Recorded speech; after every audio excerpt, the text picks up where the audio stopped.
On 12 February, Muhammad Yunus, caretaker to the interim government of Bangladesh, visited three Aynaghars in Dhaka. Aynaghars literally mean houses of mirrors, but they are in fact detention chambers and torture chambers where hundreds, if not thousands, of men and women disappeared during Sheikh Hasina's rule. There is hardly any sanitation inside those Aynaghars. There is very little ventilation. These are small rooms, almost impossible for any person to stay.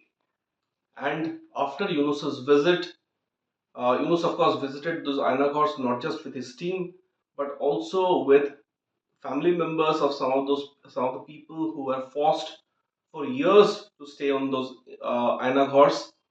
The pictures were released by his press team.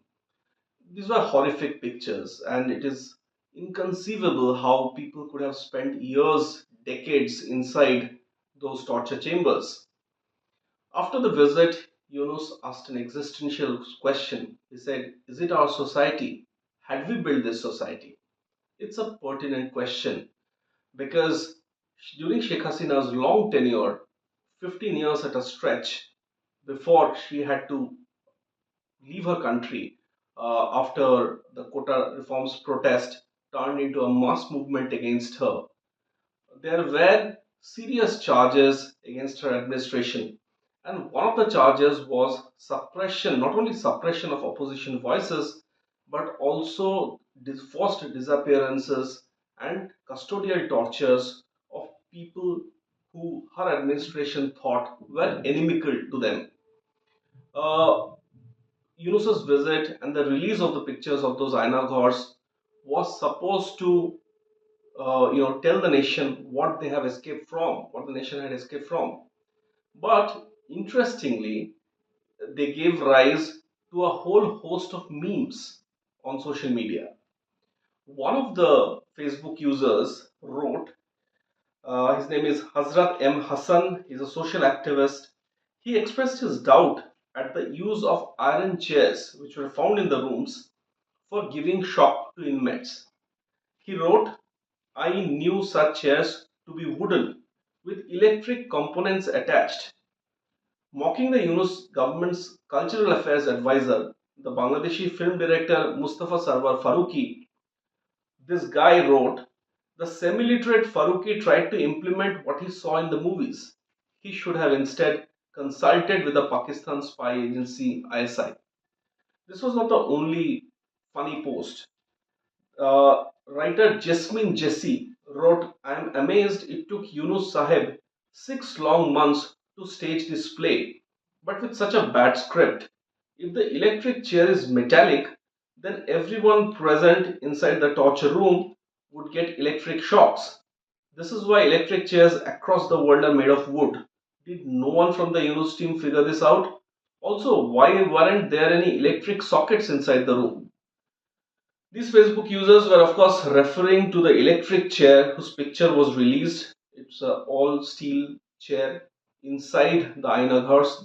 That's what the Yunus administration told the world.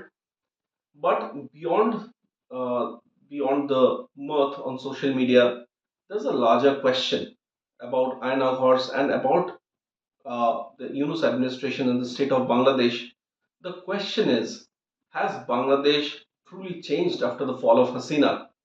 Because if one of the key problematic areas during Hasina's administration, as I said, was suppression of opposition voices and large-scale arrests of opposition leaders and workers, then is it not something that is continuing in the present generation? More than 1,300 people have been arrested so far in an operation named Devil Hunt. It's an interesting name. Why Devil Hunt? Who are the devils? So, who are these devils? The Army League has been alleging since the fall of Hasina that the Yunus administration has been targeting its leaders, workers, and even voters. There have been arrests of top leaders of the party who are still in the country. Some of them include top ministers of of the Hasina administration. And also, there has been a targeting of leaders and workers across the nation who belongs to Army League. Now, isn't this the exact thing that Sheikh Hasina administration and the Aynaghars where such opposition leaders mostly were kept, that we have blamed Hasina for which we have called Hasina a dictator. So, as horrific as the discovery of the Aynaghars has been to the nation and to the world, Muhammad Yunus should make sure that he does not end up erecting his own Aynaghars, and perhaps he should take a hard look at who he is calling devils against whom Operation Devil Hunt has been launched.